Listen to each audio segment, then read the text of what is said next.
The stars looked different when you were running for your life.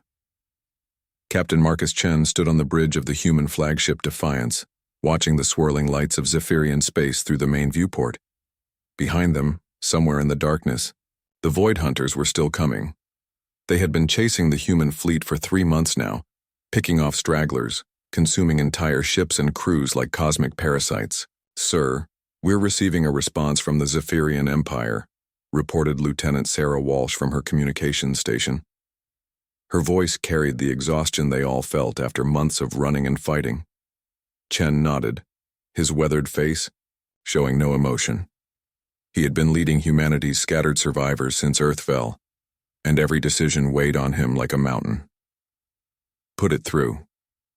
The holographic display flickered to life, showing a being that barely looked real. The Zephyrian diplomat was tall and elegant, its body composed of what looked like living crystal that pulsed with soft blue light. When it spoke, its voice sounded like wind chimes in a gentle breeze. "Human fleet, you have requested safe passage through our sovereign space. The High Council has reviewed your circumstances. You will be granted an audience with the Royal Court. Follow our escort ships to the flagship Celestial Dawn. Any deviation from the prescribed route will result in immediate destruction." Yaniga. Transmission ended abruptly, leaving the bridge in silence. Chen looked around at his officers, seeing the same mix of hope and fear in their faces that he felt in his own heart. The Zephyrian Empire controlled this entire sector of space. If they refused to help, there was nowhere left to run. "Assemble the diplomatic team," Chen ordered. "Full dress uniforms. This might be our only chance." 2 hours later, Chen stood in the docking bay of the Celestial Dawn with his small team of officers. The Zephyrian flagship was massive beyond comprehension, its halls carved from what looked like solid starlight. Everything gleamed with an otherworldly beauty that made the humans feel crude and out of place in their simple military uniforms. Sergeant Jake Morrison stood slightly behind Chen, his eyes constantly scanning their surroundings. At 35, Morrison had seen more combat than most soldiers twice his age. His face was marked with scars from a dozen battles, and his dark eyes held the steady gaze of a man who had stared death in the face and refused to blink. He had volunteered for this mission not because he was good at diplomacy, but because Chen needed soldiers he could trust if things went wrong. The Zephyrian escort led them through corridors that seemed to stretch forever, past chambers filled with beings of pure light who watched the humans with what might have been curiosity or contempt. Morrison noticed how they all kept their distance, never coming closer than necessary, as if the humans carried some kind of disease. Finally, they reached the throne room, and Morrison understood why everything felt so strange. The chamber was enormous, with a ceiling that disappeared into swirling mists of light. At its center, on a raised platform surrounded by floating crystal formations, sat a throne that seemed to be carved from a single massive diamond. But it was not the throne that caught Morrison's attention. It was the figure sitting on it. Princess Lyrelei of the Zephyrian Empire was the most beautiful and terrifying sight Morrison had ever seen. Her body was composed of living starlight, constantly shifting between different shades of silver and gold. She wore robes that seemed to be woven from captured moonbeams, and her face, though clearly feminine, had an otherworldly perfection that made her seem more like a work of art than a living being. But what struck Morrison most was not her beauty. It was her isolation. Around the princess, in perfect formation, stood her honor guard. Each warrior was positioned exactly 50 meters from the throne, not a centimeter closer or farther. They held weapons that hummed with energy, their crystalline forms rigid with discipline. Between them and the princess lay an empty circle of polished floor that no one dared to cross. Even the other members of the royal court, nobles and advisors who floated on platforms of light, maintained the same careful distance. It was as if the princess existed in her own private world, surrounded by invisible walls that no one could breach. Morrison had seen loneliness before. He had felt it himself during the long campaigns, in the quiet moments between battles when soldiers remembered the homes they might never see again. But he had never seen loneliness like this, so absolute and perfect that it had become a physical thing, measured in meters and enforced by law. Captain Chen stepped forward and began his prepared speech. He spoke of humanity's desperate situation, of the void hunters that pursued them, of the millions of refugees in their fleet who needed only safe passage to neutral space. His words were carefully chosen, respectful but not begging, honest about their weakness while maintaining their dignity as representatives of their species. The Zephyrian nobles listened with the polite attention of beings who had heard countless similar pleas over the centuries. Their responses came in voices like crystal bells, beautiful but cold. They spoke of sovereignty and ancient laws, of the burden of protecting their own people, of the regrettable but necessary limitations of their charity. Morrison barely heard the words. He was watching the princess, noting things that his military training had taught him to observe. The way her light dimmed slightly when Chen mentioned the refugee children. The almost imperceptible forward lean when he described the human fleet's desperate journey. The tiny flicker of what might have been emotion when the Zephyrian nobles began their polite rejection. She was not the untouchable divine being her people believed her to be. She was a person, trapped in a cage made of protocol and fear, watching the universe from behind barriers that no one had ever thought to question. The formal audience continued with predictable results. The Zephyrian Empire would provide the human fleet with emergency supplies and a brief respite, but safe passage through their space was denied. Too dangerous, they said. Too likely to provoke the void hunters into attacking Zephyrian worlds. The humans would have to find another. Wei Chen accepted the decision with grace, knowing that arguing would only make things worse. The diplomatic team was escorted back toward the docking bay, their mission a failure but not a complete disaster. At least they would have time to repair their ships and plan their next move. Morrison walked with the group, his mind racing. He thought about the refugee ships, packed with families who had lost everything. He thought about the children who had never known anything but the cold metal walls of evacuation vessels. He thought about the void hunters still coming, still hungry, still unstoppable. And he thought about the princess, sitting alone on her throne, surrounded by 50 meters of empty space and centuries of tradition. As they passed through the throne, room one final time, Morrison made a decision that would have horrified his commanding officers if they had known what he was thinking. He had spent his entire military career following orders, respecting chain of command, obeying protocols that kept soldiers alive and missions successful. But sometimes, Morrison reflected, the right thing to do was also the most dangerous thing to do. Sometimes you had to trust your instincts and ignore every rule in the book. The escort was moving toward the exit when Morrison suddenly stopped walking.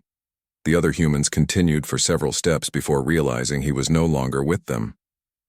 Chen turned back, his face showing alarm as he saw Morrison standing perfectly still, staring across the vast chamber toward the distant throne. "Morrison, what are you doing?" Chen called out, his voice echoing in the crystalline space. Morrison did not answer. Instead, he began walking toward the princess, his boots clicking against the polished floor with steady, determined steps. Behind him, he heard Chen shouting his name, heard the other humans trying to follow before being blocked by Zephyrian guards who were suddenly very much alert. The honor guard around the throne noticed his approach when he was still 30 meters away. Their weapons powered up with sounds like singing crystal, and voices began calling out warnings in the musical Zephyrian language. But Morrison kept walking, his eyes fixed on the princess, who had risen from her throne and was staring at him with something that might have been wonder or terror. 20 meters, 15, 10. The warnings became screams, weapons trained on him from every angle. Energy discharges crackling through the air around him. But Morrison had faced worse odds than this, and he had learned long ago that sometimes the only way through fear was straight ahead, one step at a time. 5 meters from the throne, he stopped. Princess Lyralee stood before him, her starlight, form blazing with intensity, her face showing emotions that no Zephyrian had been allowed to witness for 300 years. She was afraid, Morrison realized. Not of him, but of hope itself. Of the possibility that someone might finally cross the invisible barriers that had defined her entire existence.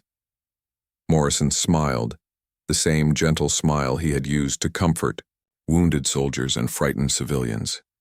Then, ignoring the chaos erupting around them, he stepped forward into the forbidden space and reached for her face. Morrison's hand moved slowly through the air, each centimeter bringing him closer to something that should have been impossible. The princess stood frozen before him, her starlight body flickering like a candle in the wind. 300 years of absolute isolation had not prepared her for this moment, and her luminous form betrayed every emotion that raced through her mind. Fear, wonder, hope, terror. The honor guard screamed warnings in their crystal voices, but their words seemed to come from another world.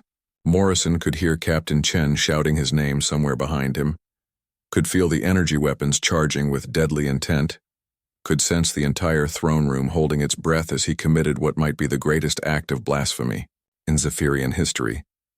But all of that faded into background noise as Morrison looked into Princess Lyralee's eyes.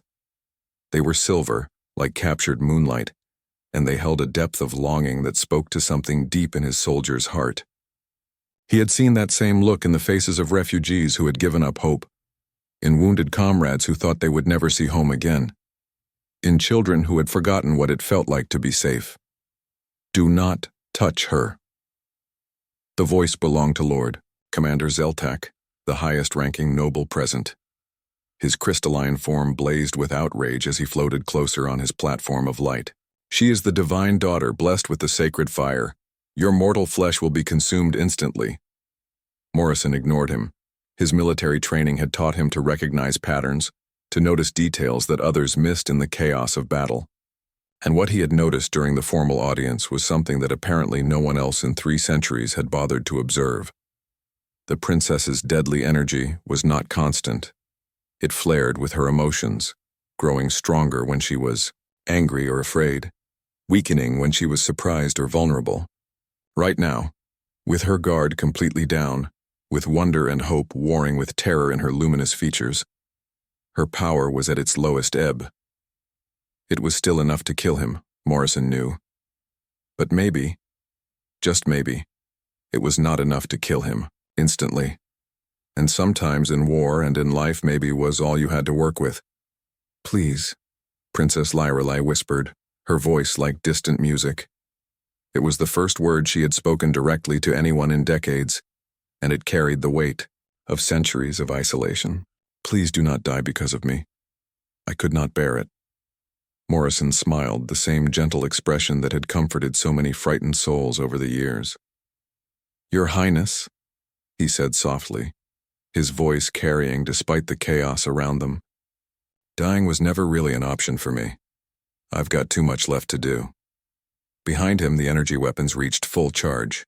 Morrison could feel the heat building, could sense the guards preparing to fire. He had perhaps 3 seconds before they would reduce him to scattered atoms. 3 seconds to do something that would either save them all or end everything in spectacular failure. He had made harder decisions with less time. Morrison's hands cupped Princess Lyralee's face with infinite gentleness, his calloused fingers touching skin that felt like warm starlight. She gasped, her eyes widening in shock, but did not pull away. For the first time in 300 years, another living being was touching the untouchable princess of the Zephyrian Empire. The contact should have killed him instantly.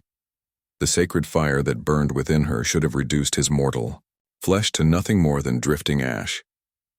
Every law of physics, every religious doctrine, every carefully maintained tradition said that this moment was impossible. Instead, something unprecedented happened. Morrison felt warmth spread through his hands, but not the searing heat of destruction. It was the warmth of sunlight on a spring morning, of a campfire after a long march, of hope kindled in the darkness. Princess Lyralee's deadly energy, which had kept her isolated for centuries, seemed to recognize something in his touch that it had never encountered before. Genuine affection. Compassion given freely.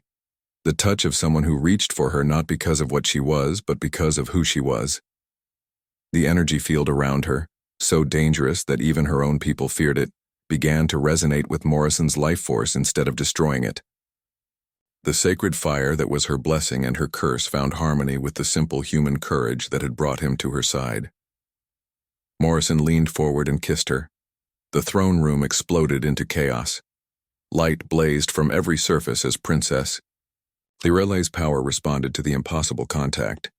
But instead of the destructive force everyone expected, her energy formed a protective barrier around both of them. Energy weapons fired from a dozen directions, their deadly beams striking the barrier and dissipating harmlessly into the air. For Princess Lirelei, the kiss was a revelation that shattered everything she thought she knew about herself. 3. Centuries of isolation, of believing that she was too dangerous to touch, too divine to love, too separate from all living things, to ever truly connect with another soul. All of it crumbled in the space of a heartbeat. She could feel Morrison's emotions through their contact, could sense the courage and compassion that had driven him to this moment. He was not afraid of her power or awed by her divine status. He simply saw her as a person who needed to know that she was not alone, and he had been willing to risk everything to give her that gift. Her crystalline form blazed brighter than it ever had before, but the light was warm now, welcoming instead of forbidding. She had spent her entire life as a living weapon, beautiful and terrible, and utterly isolated. Now, for the first time, she felt like something else entirely. She felt alive. The kiss lasted only seconds, but its effects rippled through the throne room like shockwaves. Ancient crystals embedded in the walls began to glow, responding to energy patterns they had not felt for millennia. The very air seemed to sing with harmonics that spoke of prophecy and legend made manifest. When Morrison finally pulled back, Princess Lirelei stared at him with wonder that transcended words. Her silver eyes were bright with tears that sparkled like captured stars, and her voice trembled with emotions she was only beginning to understand. "How?" she whispered. "How are you alive?" Morrison smiled, still holding her face gently in his hands. "Maybe," he said. The universe decided it was time for someone to try. Around them, the throne room had fallen into stunned silence. Even the honor guard had lowered their weapons, staring in shock at something their ancient protocols had no way to process. Captain Chen and the other humans watched from the entrance, their faces showing amazement and growing alarm as they realized the magnitude of what had just occurred. But it was Lord Commander Zeltak who broke the silence, his crystalline voice filled with awe and terror in equal measure. "The Soul Guard Protocol," he breathed, floating closer on his platform of light. "By the ancient light, it is real." Morrison looked around at the assembled nobles, still keeping his hands on Princess Lirelei's face. "I'm sorry, but I don't know what that means." Princess Lirelei answered him, her voice growing stronger with each word. "The Soul Guard Protocol is mentioned in our oldest texts, from the time when our empire was young. It speaks of beings who could touch the royal bloodline without dying, who could share our power instead of being consumed by it." She paused, studying his face with new understanding. It was thought to be nothing more than legend. Zeltak's platform drifted closer, his form pulsing with nervous energy. "The texts are quite specific, Your Highness.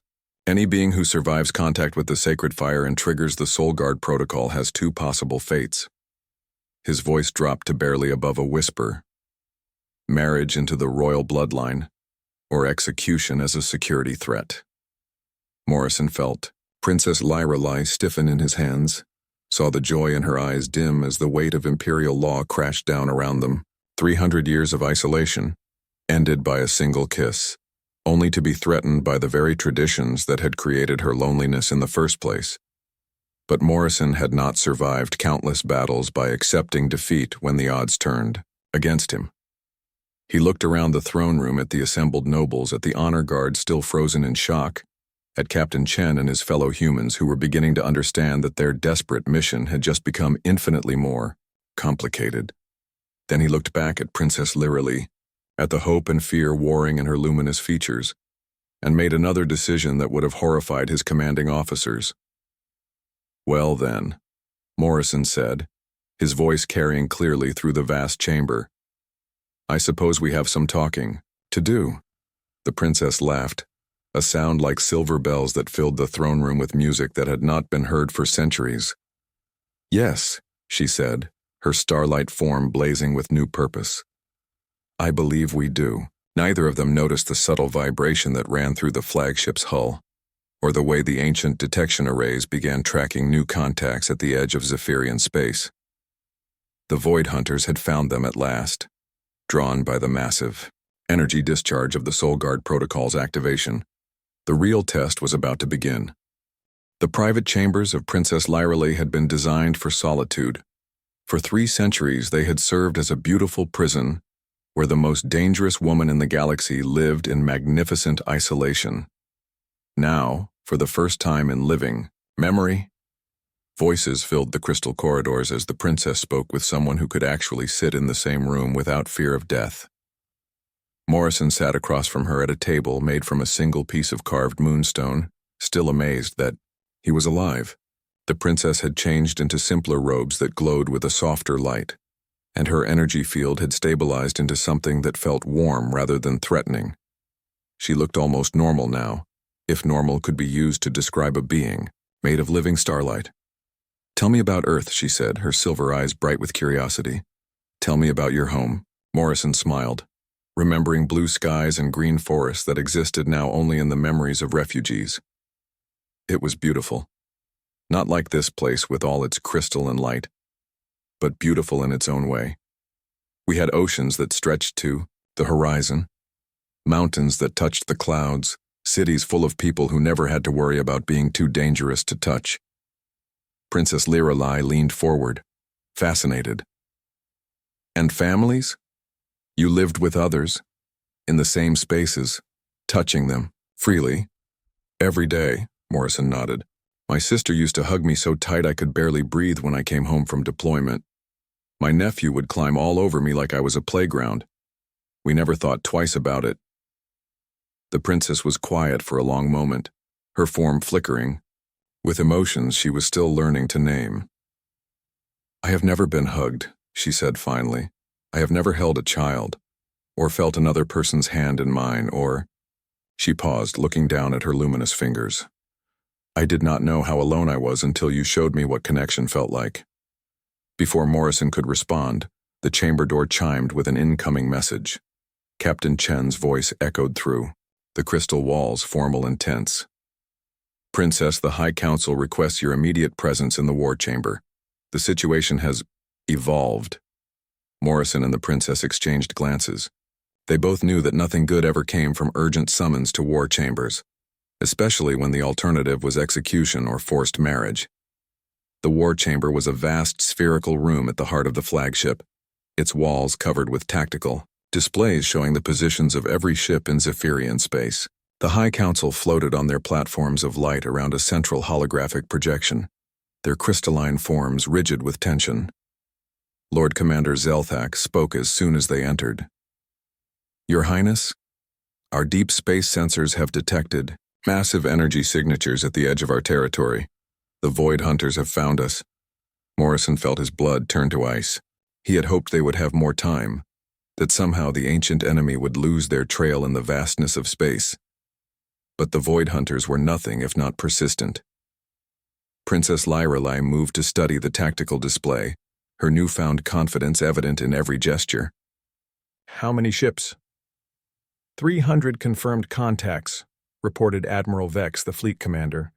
Possibly more hidden behind sensor shadows. They will reach our outer colonies within 2 standard days. Morrison stepped forward, his military instincts taking over. What's your standard response to this kind of threat? Several nobles turned to stare at him, clearly affronted that a primitive alien would dare speak in their war council. But Princess Lyrale gestured for him to continue. Admiral Vex's tone was coldly professional. We deploy our battle fleets in defensive formations around key systems. Our energy cannons can destroy most conventional ships, and our shields can withstand significant firepower. The strategy has served us well for millennia. Against normal enemies, Morrison said. But the Void Hunters aren't normal. They adapt to whatever you throw at them, evolve new defenses faster than you can develop new attacks.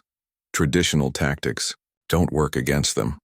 Lord Commander Zelthak's form flared with indignation. And I suppose you primitive humans have some superior strategy to offer? Morrison ignored the insult, focusing on the tactical display.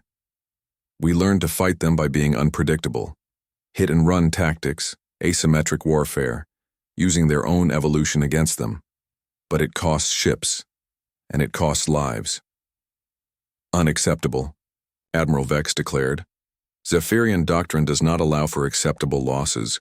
We protect our people by maintaining overwhelming superiority. Your people are about to be dead people if you don't adapt. Morrison shot back, his patience wearing thin. The Void Hunters have been studying you for months. They know your formations, your weapons, your tactics. They're coming here because they know exactly how to beat you. The chamber erupted in angry voices as nobles protested the humans' presumption. But Princess Lyrelai raised her hand, and the room fell silent. She had not spoken with such authority since her transformation began, and everyone could feel the change in her. "What do you propose?" she asked Morrison directly. Morrison moved to the tactical display, pointing at the fleet positions. Joint operations. Human ships integrated with Zephyrian squadrons. Your energy weapons combined with our maneuverability. Most importantly, command structures that can make decisions in real time instead of waiting for approval from high command. The silence that followed was deafening. What Morrison was suggesting went against every principle of Zephyrian military doctrine, challenged hierarchies that had existed since before humans had discovered fire. Admiral Vex spoke first, his voice carefully controlled. You are asking us to abandon proven strategies in favor of the chaotic methods that led to your own planet's destruction.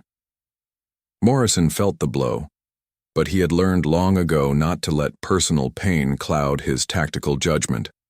Our planet was destroyed because we were outnumbered 1,000 to 1 and had nowhere to run. But we held them off for 6 months with a fraction of the resources you have here. 6 months that let millions of people escape. Princess Lyrelai studied the display with new eyes, seeing patterns that her isolation had never allowed her to understand. "Show me," she said to Morrison. "Show me how it would work."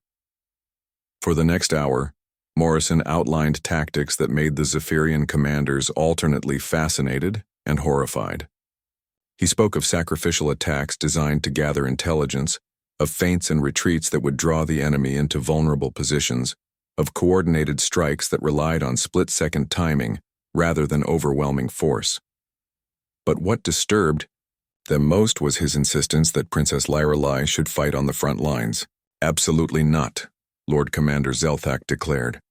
"The princess is too valuable to risk in combat. She must be protected at all costs." Morrison turned to face the assembled nobles, his scarred face grim with determination. "Protected and useless, or fighting and effective. Because right now she's the most powerful weapon you have, and you're wasting her potential by keeping her locked away." Princess Lyrelai had been listening to the arguments with growing frustration. 3 centuries of being treated as a precious object, too dangerous to touch and too valuable to risk, had left her hungry for something more meaningful than symbolic authority.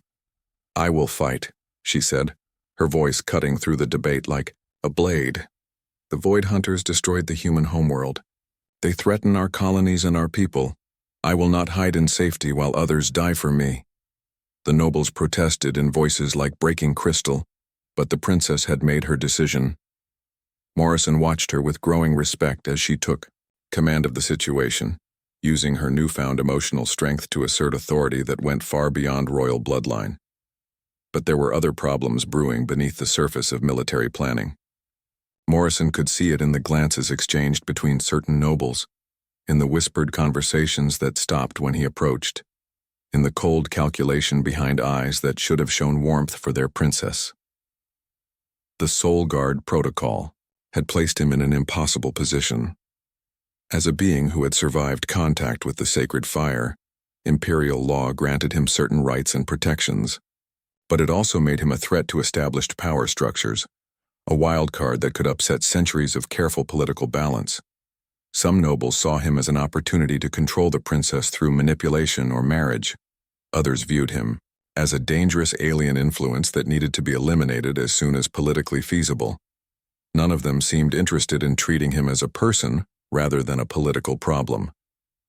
Captain Chen found Morrison in his temporary quarters late.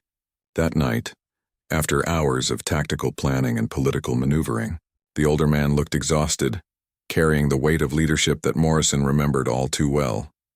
"Jake," Chen said, using his first name for the first time in years. "What have you gotten us into?" Morrison stared out the crystal window, at the stars, thinking about the Void Hunter fleet racing toward them through the darkness. "I don't know, sir. But I know we couldn't run forever. At least here we have allies, even if some of them would rather see us dead." Chen sat heavily in a chair that adjusted itself to his human proportions. The princess seemed different, more alive than when we first saw her. "She's been alone for 300 years, Morrison said quietly. "Imagine what that does to a person. Now she's discovering what it means to have connections, to care about someone other than herself. It's changey." The first Void Hunter attack came at dawn, when the outer colony of Zerion Prime was still waking to its artificial sunrise. Morrison watched the tactical displays from the command bridge of the Celestial Dawn as 300 years of Zephyrian military doctrine crumbled in the span of 20 minutes. Admiral Vex had deployed the defensive fleet exactly as protocol demanded. Massive battleships arranged in perfect geometric formations, their energy shields overlapping to create impenetrable barriers, their weapons charged and ready to deliver overwhelming firepower. It was a beautiful example of Zephyrian military art, precise and elegant and completely predictable. The Void Hunters tore through it like it was made of paper. Morrison had seen them fight before, but watching it happen to someone else's fleet was somehow worse than facing them directly. The enemy ships looked like they were made of twisted metal and hungry darkness, constantly changing shape as they adapted to whatever weapons struck them. They moved through space with an organic fluidity that defied physics, seeming to anticipate every defensive maneuver before it was even attempted. Within minutes, the lead Zephyrian battleships were dead, hulks drifting through space, their crystal hulls cracked and lifeless. The survivors fell back in disorder, their perfect formations broken by an enemy that refused to fight according to the ancient rules of war. Princess Lyrelei stood beside Morrison at the tactical display, her starlight form blazing with barely contained rage. 17,000 crew members, she said, her voice tight with grief. 17,000 of my people, dead, because we were too proud to listen. Admiral Vex floated on his command platform nearby, his crystalline features showing shock and confusion. "This is impossible," he muttered. "Our shields should have held. Our weapons should have been effective.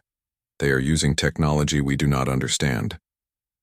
Morrison kept his voice calm, though inside he was screaming with frustration. "They're not using technology, Admiral. They're using evolution. Every weapon you fired at them, every tactic you used, they adapted to it and made it useless. That's what they do. That's why they're called Void Hunters." Captain Chen joined them from the communication station, his face grim. "Our fleet commanders are requesting orders, sir. The outer colonies are being evacuated, but they need to know whether to stand and fight or fall back to the inner systems." Princess Lyrelei looked at Morrison, and he could see the weight of command settling on her shoulders. For 300 years, she had been a symbol, a living weapon kept safely away from real decisions. Now she was being asked to lead her people through the greatest crisis in their history. "What would you do?" she asked Morrison directly, ignoring the shocked expressions of the assembled nobles. Morrison studied the tactical display, noting the patterns of attack and retreat, the way the Void Hunters probed defenses and adapted to resistance. "I would make them chase us. Use the evacuation as bait. Draw them into a series of running battles where we can hit them and fade before they can adapt. Make them fight on our terms instead of theirs." Lord Commander Zelthak's platform drifted closer, his form pulsing with indignation. "You speak of abandoning our colonies, of allowing the enemy to desecrate sacred ground. This is cowardice disguised as strategy. This is survival disguised as necessity," Morrison shot back. "Your sacred ground won't mean much if everyone on it is dead." Princess Lyrelei raised her hand for silence, and the command bridge fell quiet. When she spoke, her voice carried an authority that surprised everyone, including herself. We will implement Sergeant Morrison's strategy. All fleet commanders are to fall back to designated rally points. Evacuation of non-essential personnel will continue under fighter escort. We will trade space for time and make them work for every system they take." The nobles erupted in protest, their crystal voices creating a discordant symphony of outrage and disbelief. But Princess Lyrelai had made her decision, and for the first time in her life, she was not asking for permission. The next 18 hours passed in a blur of tactical planning and desperate preparation. Morrison found himself working alongside Zephyrian military officers who had never spoken to an alien before, teaching them human concepts of flexible command structure and adaptive warfare. Some were quick learners, adapting to new ideas with the same crystalline precision they brought to everything else. Others struggled with concepts that went against millennia of rigid tradition. Princess Lyrelai threw herself into the work with an intensity that amazed everyone who saw her. She had spent centuries as a passive figure, beautiful and dangerous and essentially powerless. Now she was discovering what it meant to have real authority, to make decisions that would save lives or cost them. Morrison watched her coordinate evacuation efforts with growing respect. She had an intuitive grasp of logistics that came from truly caring about the people she was trying to save, something that formal military training could never teach. When she spoke to colony administrators or ship captains, they responded to the genuine concern in her voice, the sense that she was fighting for them rather than commanding them.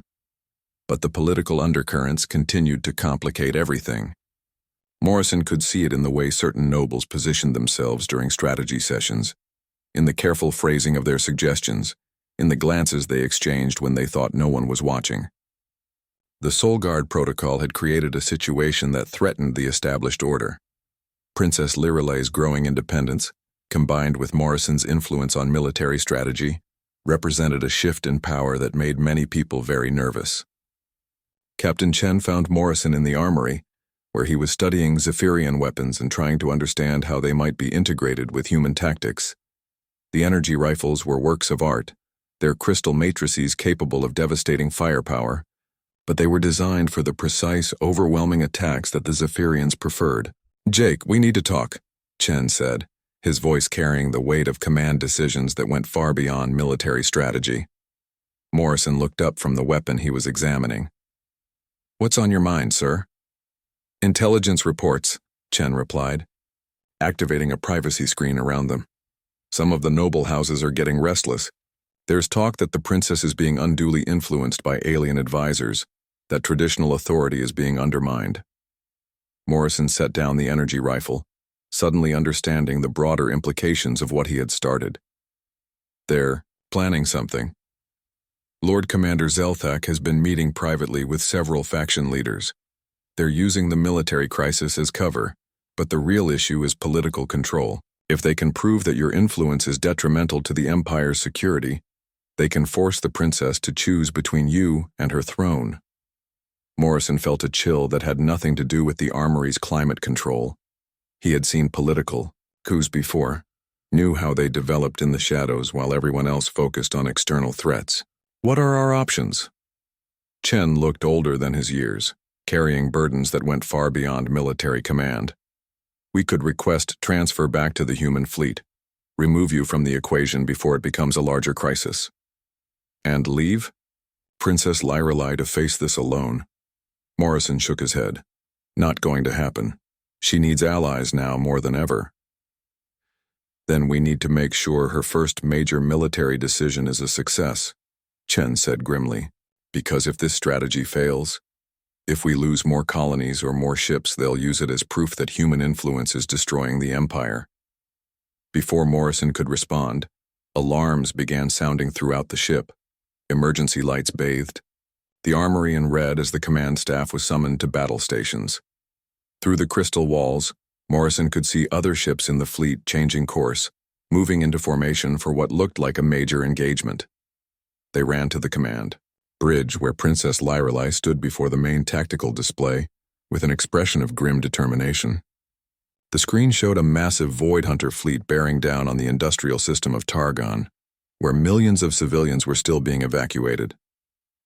"They've changed their pattern," Admiral Vex reported, his voice tight with tension. Instead of methodically consuming each system, they're making a direct assault on our most valuable industrial center. If Targon falls, we lose the capacity to repair and resupply our fleets. Morrison studied the enemy formation, noting the way the Void Hunter ships moved with purpose rather than their usual predatory stalking. They're adapting to our new strategy. Instead of chasing us from system to system, they're forcing us to come to them. Princess Lyrelay turned to face the assembled command staff, her starlight form blazing with resolve. Then we give them what they want, but not in the way they expect it. She moved to the tactical display, her fingers dancing over the control surfaces as she outlined a plan that would have been impossible under traditional Zephyrian doctrine. Instead of meeting the enemy in formal battle, she proposed a series of coordinated strikes using mixed human and Zephyrian squadrons, hitting the Void Hunter fleet from multiple directions while the main evacuation continued. It was audacious and dangerous, requiring the kind of precise timing and adaptive command structure that the Zephyrian military had never attempted before. But it was also the archive was the deepest part of the royal palace, carved into the living rock of the planet itself. Princess Lyrelay led Marcus through corridors that had not been walked by outsiders for thousands of years. The walls were covered with crystalline memory banks that glowed softly with stored information, each one containing centuries of Zephyrian history. After what happened in the arena, my advisors are demanding answers, Princess Lyrelay explained, as they descended deeper into the mountain. They want to know why I was so confident that you would be immune to our psychic abilities. The truth is something that only the royal family has known for millennia. Marcus followed her through a massive door made of black crystal that seemed to absorb light rather than reflect it.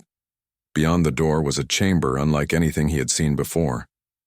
The ceiling stretched up into darkness, and the walls were covered with holographic displays showing star maps, genetic charts, and historical records. At the center of the room stood a device that looked like a tree made of pure energy, its branches reaching up toward the unseen ceiling. This is the memory tree, Princess Lyrelay said, gesturing toward the glowing structure. It contains the complete history of our people, including the parts we have chosen to forget. She approached the tree and placed her hand against its trunk. Immediately, the entire chamber filled with soft light as thousands of holographic images began to appear. Around them, Marcus found himself looking at scenes from the distant past, watching the history of the Zephyrian people unfold like a living documentary. We were not always as you see us now, Princess Lyrelay began, her telepathic voice soft with ancient sadness. Long ago, my people were much like yours. We had limited psychic abilities, nothing more than basic empathy and emotional connection. We lived in peace, built beautiful cities, created art and music that celebrated life itself. The holograms showed Marcus glimpses of this ancient civilization. Zephyrians working together without the harsh dominance he had witnessed in the arena, families sharing meals, children playing games, lovers walking together through gardens where the plants flourished instead of withering away. Their bioluminescent patterns were gentle and warm, speaking of joy and contentment, rather than power and control. What changed? Marcus asked, though he suspected the answer would not be pleasant. The holographic scenes shifted, showing darker images. Strange ships appearing in the Zephyrian skies, vessels that seemed to be made of living shadow, rather than metal or crystal. As these ships approached the peaceful Zephyrian cities, Marcus could see the people below beginning to collapse, falling to their knees as if something was draining the very life from them. The Devourers, Princess Lyrelay said, and even her telepathic voice seemed to grow cold at the name. They came from the deep spaces between galaxies, ancient beings that feed on psychic energy. They had consumed countless civilizations before. They found us, leaving behind only empty worlds filled with mindless shells. The holograms showed the horror of the Devourer invasion, entire cities falling silent as their populations were drained of their mental essence. The beautiful crystal spires becoming dark and lifeless, the gentle, empathic Zephyrians being harvested like crops by creatures that saw them as nothing, more than food. My people faced extinction, Princess Lyrelei continued. The Devourers were drawn to psychic energy like predators to prey, and our natural empathy made us easy targets. Those who tried to resist using normal means were simply consumed faster. Marcus watched as the holographic history showed the desperate, final years of the invasion. Small groups of Zephyrians hiding in deep caves trying to find some way to survive against an enemy that could track them by their very thoughts. Then our scientists made a terrible discovery, Princess Lyrelei said. The only way to survive the Devourers was to become something they could not easily consume. We had to transform ourselves into beings of such overwhelming psychic power that we became predators rather than prey. The next series of images showed Zephyrian scientists working frantically in hidden laboratories. They were experimenting on themselves using advanced genetic manipulation and psychic amplification techniques to artificially evolve their species. Marcus watched in fascination and horror as the gentle, empathic beings began to transform into the powerful telepathic dominators he had met. The process worked, Princess Lyrelei said quietly. We became so psychically powerful that the Devourers could no longer feed on us easily. Our mental defenses were too strong, our psychic presence too overwhelming. We drove them away from our world and claimed victory over extinction. The hologram showed the aftermath of this victory. The Devourers retreating into deep space and the surviving Zephyrians emerging from their hiding places. But they were no longer the same species. Their bioluminescent patterns had become harsh and commanding. Their natural empathy had been replaced by an instinct to dominate. Where once they had worked together as equals, now there was only hierarchy and submission. But the cost was higher than anyone imagined, Princess Lyrelei continued, her mental voice heavy with regret. In saving our lives, we lost our souls. The psychic modifications that protected us from the Devourers also made it impossible for us to connect with other beings as equals. Every relationship became a matter of dominance and submission. Love, friendship, trust, all the things that made life worth living became impossible. Marcus studied the holographic displays showing modern Zephyrian society. He could see the isolation that every individual experienced, the way their overwhelming psychic presence prevented genuine connection with others. Even family relationships were twisted by the constant pressure of mental dominance. For 3,000 years we have lived this way, Princess Lyrelei said. We became the most feared species in the galaxy, but also the most alone. Every interaction is a battle for psychic supremacy. Every conversation is filtered through overwhelming mental pressure. We have power beyond imagination, but we have forgotten what it means to simply talk to another being as an equal. She turned to face Marcus, her bioluminescent patterns showing colors he was beginning to recognize as hope mixed with desperate longing. Until I met you, she said. For the first time in 3 millennia, I was able to have a conversation where the other person was not cowering in terror or plotting against me. You see me as an individual rather than a force of nature. You ask if I am tired when I push my abilities too hard. You notice the beauty in my bioluminescent displays rather than just fearing their power. Marcus was quiet for a long moment, processing everything he had learned. The holographic images continued to play around them, showing the long history of Zephyrian isolation and the price they had paid for survival. Your people made an impossible choice, he said finally. You chose survival over connection, and now you're trapped in a world where you can never truly reach out to another being. Yes, Princess Lyrelei agreed, and that is why humanity is so important. You are the first species we have encountered that is completely immune to our psychic dominance. With you, we might be able to remember what we lost. We might be able to learn how to connect again, how to have relationships based on mutual respect rather than mental superiority. Suddenly, alarms began to sound throughout the palace. The crystal walls of the archive chamber began to pulse with urgent red light. Princess Lyrelei immediately extended her psychic senses, reaching out to understand what was happening. When she spoke again, her mental voice was filled with terror that Marcus had never heard from her before.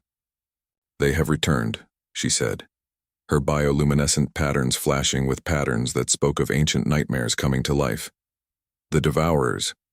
Our long-range sensors detect their ships approaching the outer edge of our solar system. Marcus, felt his heart skip a beat. After 3,000 years? Why now? Princess Lyrale's expression was grim as she began to understand the implications. Prince Vexithar's challenge in the arena was broadcast across the empire. Every species in our territory saw what happened. They saw that humans are immune to our psychic power. She paused, her patterns shifting to colors that spoke of dawning horror. The devourers feed on psychic energy, but they also feed on fear and suffering. If they learned that there is a species that cannot be controlled by psychic dominance, they would see humans as the perfect weapon against us. They have come to claim your people before we can use your immunity to break free from the prison we created for ourselves. The alarms continued to sound as Marcus realized that humanity's first contact with galactic civilization had just become infinitely more complicated. Their natural resistance to psychic manipulation had made them valuable allies to the Zephyrians, but it had also made them targets for the ancient enemies who had forced the Zephyrian transformation in the first place. "How long do we have?" Marcus asked. Princess Lyrale's psychic senses reached out across space, touching the edges of the approaching darkness. "The Devourer fleet will reach Zephyria Prime in 18 hours, she said. "And this time they are not coming just to feed. They are coming to finish what they started 3,000 years ago,